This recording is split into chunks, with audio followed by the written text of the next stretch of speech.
Siapakah Nabi Idris alaihissalam? Baginda terkenal kerana kepintaran dan ilmu yang luas. Riwayat tafsir menyebut baginda menguasai penulisan, matematik dan astronomi asas. Video ini menelusuri sains di sebalik ajaran Nabi Idris, ilmu yang menjadi asas perkembangan manusia dan tamadun manusia awal. Menulis adalah asas peradaban manusia. Nabi Idris alaihissalam mengajar manusia menulis untuk merekod wahyu, sejarah, ilmu dan panduan hidup. Menulis membolehkan manusia menyimpan ilmu, menyampaikan pengalaman dan mewariskan pengetahuan kepada generasi berikut. Tanpa tulisan, ilmu dan sejarah manusia akan hilang. Baginda juga mengajar ilmu hisab dan matematik asas, membolehkan manusia mengira hasil pertanian, mengukur tanah dan binaan, menentukan waktu dan musim. Ilmu ini menjadi asas kepada perusahaan masyarakat, ekonomi dan perkembangan sains moden. Matematik yang diajar Nabi Idris adalah langkah pertama manusia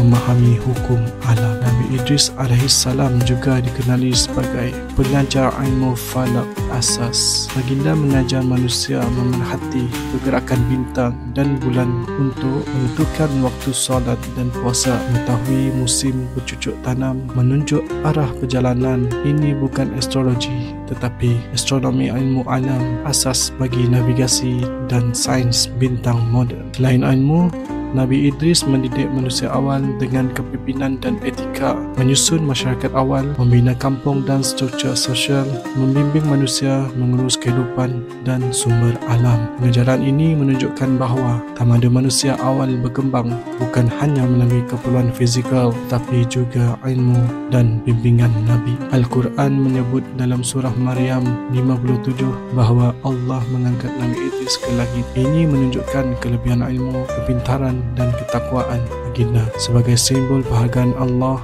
terhadap ilmu yang berguna untuk manusia. Sains moden mengesahkan bahawa menulis, matematik dan astronomi asas adalah asas pembangunan tamadun. Nabi Idris alaihissalam mengajar manusia tentang ilmu-ilmu ini ribuan tahun dahulu, membuka jalan kepada kalibrasi kalender, navigasi bintang, matematik dan teknologi moden. Ini menunjukkan kesinambungan antara wahyu, ilmu Nabi dan perkembangan sains. Nabi Idris alaihissalam simbol ilmu, kepintaran dan kepimpinan manusia awal. Dari menulis hingga astronomi, pengajaran baginda membentuk asas tamadun manusia. Apakah pendapat anda tentang hubungan wahyu dan sains? Kongsikan dalam komen dan jangan lupa subscribe untuk lebih banyak video macam ni.